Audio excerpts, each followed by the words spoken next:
Hello and welcome to Cover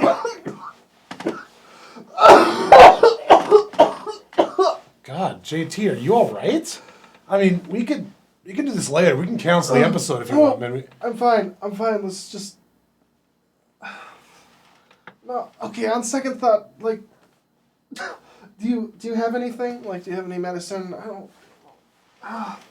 don't... Yeah, I got just the thing.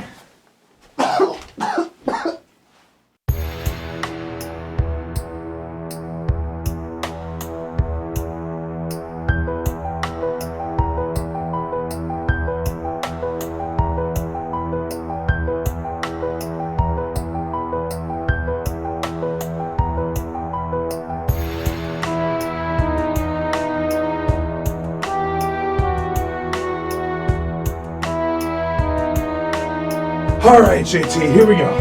Oh, thank God. Yep. Flip a coin. What? You gotta flip a coin.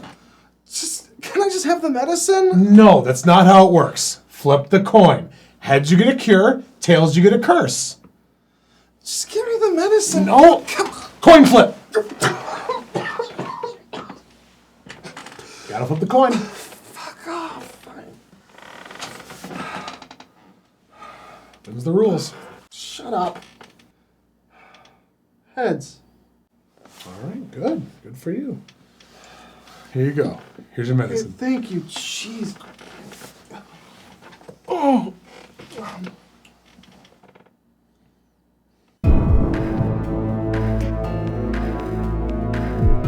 What the hell, dude? Yeah, I lied.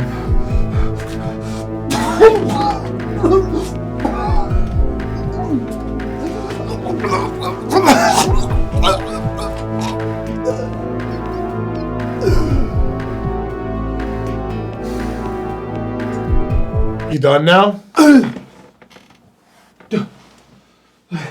thought you said that was cursed. It's called a placebo, idiot. You're a jackass. Just give me the real one, Frank.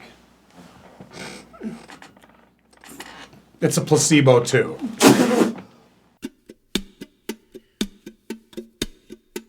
Whenever I sang my songs on the stage on my own, whenever I said my words, wishing they would be heard, I saw you smiling at me. Was it real or just my fantasy? You'd always be there in the corner of this tiny little bar. Hello and welcome to Cover by Cover. I'm a conniving bastard. And I'll probably be dead soon. Good. I can finally have this show to myself. Fuck you. Okay. This week, it's time for us to head back to the, what would you call it? It's kind of like Ghost Town? Sure. You know that well of anime where the titles aren't all that scary. Maybe they're a little bit creepy, but they're definitely not what you'd call horror. Yeah, I could see that. The type of thing where you watch it and it's unsettling or unnerving for the 20-odd minutes that the episode goes on, but by the end of it, it's really not that bad. It's actually kind of a pleasant experience. Yeah, especially with shows like Ghost Town and Lane. Or Ghost Town? I said Ghost Town. But anyway, there's really no better example of whatever the hell this weird-ass genre is called than the now classic Mushishi. Why don't we just call it Ghost Town genre? Mushi genre. Ghost sheep. This is upside down. Mushishi is an anime based on a manga. Oh man, that's fucking profound, isn't it? Who would have ever seen that one coming? Anyway, the manga received universal acclaim over its 9-year run, which concluded in 2008. However, as you probably know if you've ever seen this series at all, it was created before the manga was finished. Goody gumdrops. Despite this, the anime adaptation has also garnered tons of critical praise in its own right and is still being adapted to this day. They've got a live-action film around the corner and even a second season that began airing in 2014, so really there's no reason to be pessimistic about it. You hear me, Will? You whiny little bitch. This again. Fine, moving on. Let's see how many curses we can rack up today and how many people we can take with us when we inevitably die. Wow. That was really dark. Even for us. Mushishi. We kick things off with Grandpa McOne-Eye. You know, maybe I'm just not in the right mindset for this right now. Why don't you take it, JT? We kick things off with Can't See McReally Old. Well done. Anyway, this old dude wandering through the mountain forest is Ginkgo. He apparently sees a monkey wearing a kimono or something, and then we're introduced to our story for the episode. A boy who can create life. Wait, what? It's not widely known, but once in a great while, an individual is born into the world who possesses a rare and wonderful gift. The power to create life. Well, correct me if I'm wrong, but I think you're actually talking about every person ever. Ever heard about sexual intercourse, buddy? That's how this kid was made to begin with.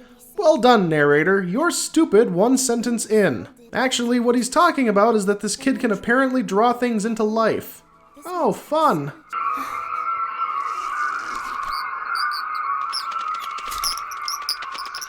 Damn it, Joey, you're grounded. How many times have I told you no ink birds in the house? Look at all this ink poop everywhere. Who's gonna clean this up? I'm looking for Shinra Yoroi. Is that you? Oh, yes? You got my letter, I take it? Oh, so that was you. You're Ginkgo, the Mushi master, right? So the kid explains that if he draws things with his left hand, they come to life and... I guess you've already seen for yourself. Okay, what the fuck did I miss here? I guess you've already seen for yourself. If I draw a picture of something, it comes alive. Whoa, okay, so what were you trying to draw that turned into that? A hell spawn? Hey, Mom, this is what a dog looks like, right?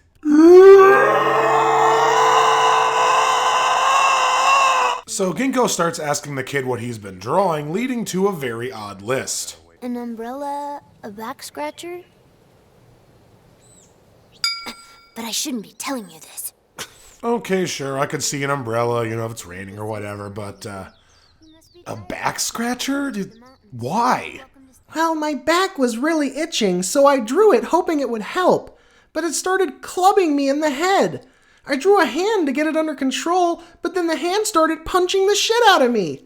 Then I thought the only way to combat the hand was to draw a foot, but then the foot started kicking my ass. They mugged me for hours. I'm bad at this. What did you do then? Well, I drew fire to burn them with, but it started burning down the house. The only thing I could think of to draw was a penis. A penis? What? Well, yeah, to pee in the fire. But that started beating me up too. It was bullshit. And that's how I learned what a mushroom stamp is. Sorry, what were we talking about? Shinra tells Ginkgo about how his grandma, Renzu, cared for him, but then made him promise a whole bunch of crap. First, she made him promise never to draw anything with his left hand, and, well, I think we can see how all that's turning out. But then she made him promise to take care of her house after she dies. That's kind of being a dick. What, he can't live his own life at all? Whatever.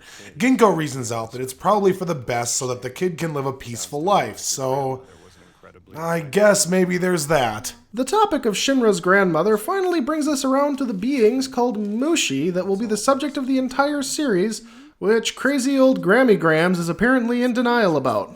I have no idea what they are or where they come from, but they're fun to watch. So one day I drew these pictures and showed them to Grandma so she could see them too. Only it just seemed to upset her for some reason. She said, "These visions, these phantom creatures you claim to see, I don't know why they afflict you so, but I'm sure it has something to do with that awful power you possess. Just put them out of your mind, dear. Forget about them. They're not real." Well, in all fairness, if my grandson was seeing spirit jizz, I'd tell him to knock it the hell off too. No, it's more like, shit, what do you call it? Like the beads around a Christmas tree. Spirit jizz. Oh, okay. In response to the boys' confusion about mixed Meemaw messages, Ginkgo, a Mushi master, takes some time out to explain exactly what the hell these Mushi are. Let me give you an analogy. Say these 4 fingers represent animal life and your thumb represents plant life. Human beings would be here, at the tip of your middle finger, the farthest point from your heart. Moving toward the palm of your hand, you find the lower forms of animal life. When you get to your wrist, though, that's where your blood vessels combine into one, right? Right. This is where you would find fungi and microorganisms. From here, it becomes more and more difficult to distinguish between plant and animal life. Even so, there is still life beyond this point.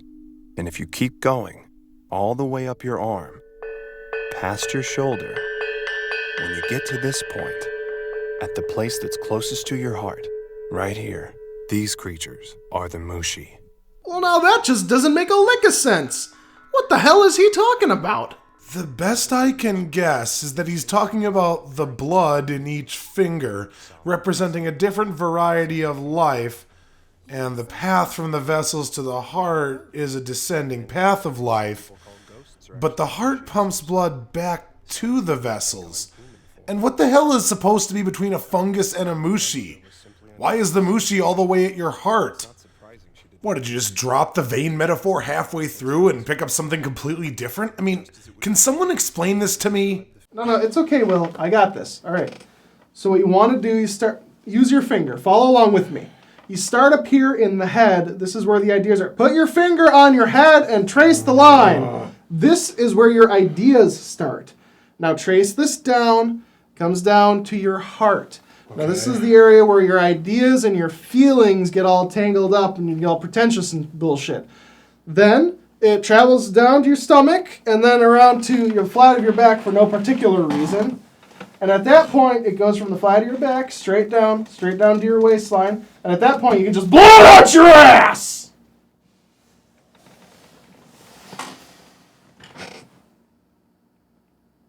Anyway, Ginkgo explains that Mushi take on a massive number of different forms, some visible, some invisible, and some that can even take on human form. Remember that one for the very next scene. Ginkgo gets up to go to the bathroom when he sees a ghost child wandering the halls of the house. He responds by pulling out a retractable sewing needle and pursues her. Hoping to find a new specimen to add to your collection, is that it? You don't scare me, Mushi Master. Well. You're a cheeky one, aren't you? What's happening? What is this? That's my spirit jizz. 2 can play this game, bitch. However, it turns out there's a lot more to this thing as Ginkgo discovers a broken wine cup and questions the girl about who she really is. How dare you barge into my house like this? Go away! Get out! That's big talk coming from a Mushi. What are you saying? This is your house? Yes, that's right. Ah, I see. I think I'm beginning to understand. You were a human once, but somehow you came to acquire Mushi characteristics. You're rather weak, though, which suggests you're not a full Mushi, and along with the broken green wine cup, gives me some idea of how you ended up like this. It also tells me who you are. Your name is Renzu. Okay, so this is the kid's grandmother? But she's actually younger than he is? What are you saying? Yeah, what the hell are you saying? So, what you're telling me is that my grandma is a Mushi, and that she's somehow a 10-year-old spirit child, even though she died a very long time ago, and she's still living here with me? How is any of this possible? Mushi. Okay, no. And why are you wearing that stupid wig? Mushi. No, that's still not an answer. What is the mechanism behind the Mushi? What's their motivation? Why would they do this to someone? Are they evil? Retarded? Don't say Mushi again.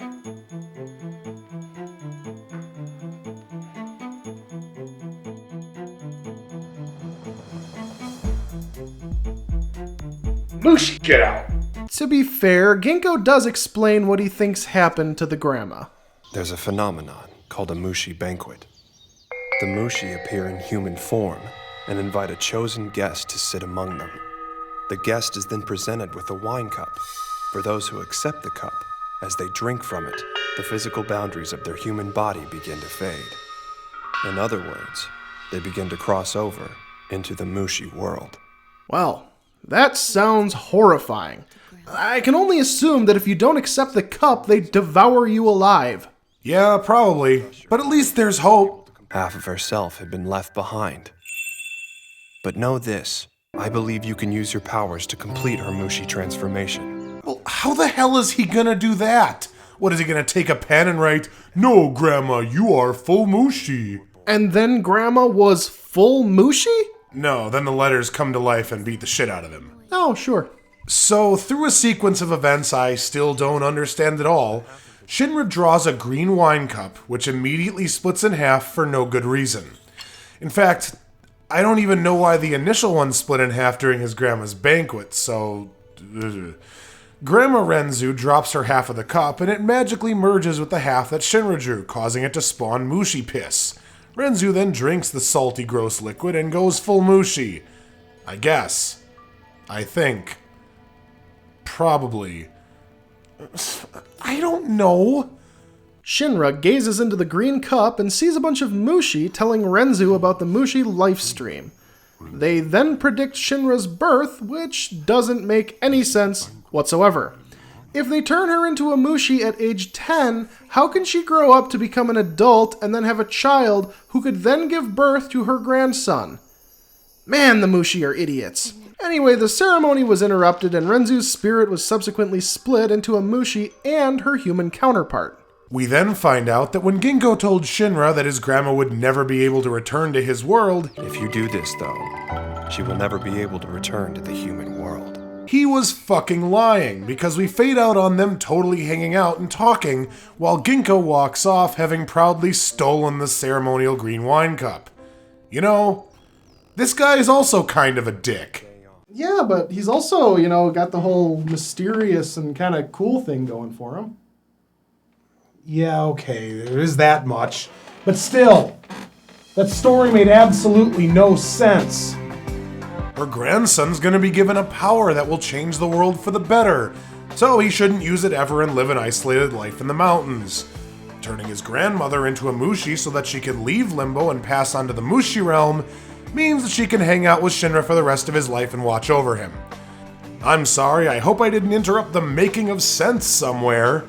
And lastly, as we already pointed out, making someone into a Mushi at age 10 because of a future grandson that won't exist for decades totally wouldn't prevent her from aging, even though her Mushi form doesn't age, and it totally wouldn't prevent her from becoming pregnant with a human child so that that offspring could grow up and give birth to a grandson. Confused? Well, so am I! What the hell is any of this? Well, fuck if I know, but let's continue to the next episode. I'm really enjoying this so far. What? Yeah, fine. Our next installment begins in a shed where a blindfolded girl gets food from her brother. I can feel them, swimming around. Mushi, living inside my eyes. No, don't visualize that! No, don't do it! Don't do it! Luckily, they don't, but instead we're told that this girl named Sei contracted a disease that makes her eyes incredibly sensitive to light, and so she has to live in this shed so that she doesn't suffer. But that doesn't stop her from being incredibly weird. Did you know we have another eyelid? A second one behind our outer eyelid. Between them, there's a place where no outside light can ever get in. That's where the Mushi live. Yes, your second eyelid, because you are clearly a cat. First, close your Is that the twist at the end? That they were cats the whole time? I really, really hope so. No, but what we do get is a second appearance of the Mushi life stream, which the girl spends a lot of time staring at, I guess. However, she apparently exists in the same space as Ginkgo, who repeatedly warns her to not look into the light. A warning that she is clearly not heeding and mindlessly ignoring. Anyway, back in reality, You're spending way too much time inside that shed. It's okay, I burned the eye bandages just like you told me. And I washed my hands and all the dishes, so... Beaky. I still worry. I just couldn't bear it if you got infected too.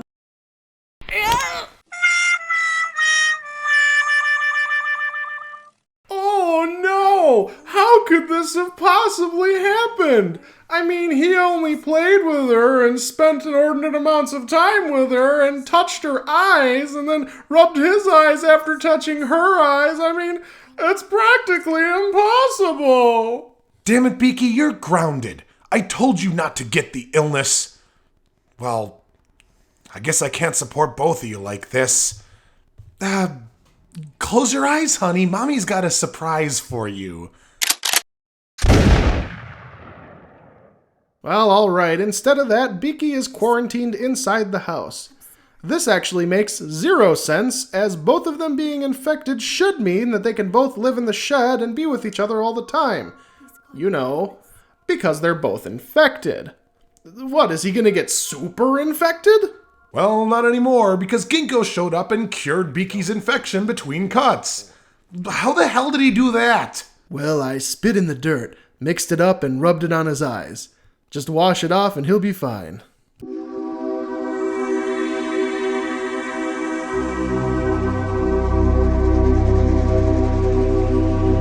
However, Sei still has to be saved, but since her eyes are holy shit empty black voids, the most they can do is get the Mushi out.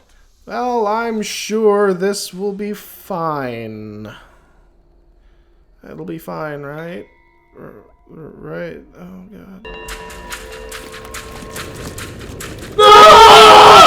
They did it! There she.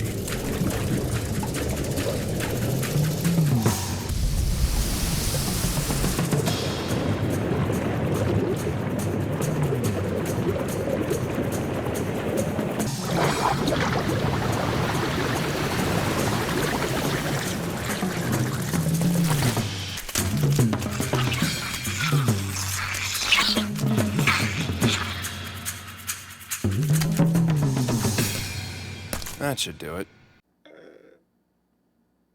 Okay. So yeah, there that is. Unfortunately, even though Ginkgo killed the curse worm, Sei's eyes are still completely devoured. To remedy this problem, he injects some spirit jizz into his glass eye. And this somehow brings the inanimate glass orb to life, giving Sei a new single eye. Well, it's not the best thing in the world, but hey, eyeless idiots can't be choosers. And with that, the two children are truly happy for the first time in years as the episode ends. Well, that was weird as shit. More like weird as moose shit. Really? That's the best you got? I don't know, I say we just keep watching. Yeah, okay. Make no mistake about it, Mushishi is bizarre and never really stops to make an attempt to really explain the Mushi at all. They're just supernatural beings, and that's all we get. They live a certain way, and this series is simply an exploration of a whole bunch of different varieties of these things. If you're looking for a plot, you won't find one anywhere. It's an episodic series with very little else to claim in the way of storytelling. Despite this, it still entertains. The stories are all interesting and the Mushi are very intriguing and wildly creative. In addition, the show's subdued tone is something very unique in its own right, and they pull it off perfectly. From the slow, muted score to the not too desaturated color palette and Ginkgo's wise, thoughtful character, it could have easily been about some dude fighting demons with a sword, but then, that's an entirely different series. Oh, hey, that reminds me. Do you remember way back when you killed me and then I killed you and all that weird shit happened? No, because I was dead. Oh. Well, anyway, there was this one horror anime that I wanted to review back then, but I couldn't find it, get it on DVD or anything. It wasn't even available here. Shit, do you remember what it was called? Was it called You Killed Me So I Couldn't Possibly Remember This? No. It was something about demons or evil. Demons? Was it Umineko? Hell fucking no! Are you sure it was an anime? What? Yes!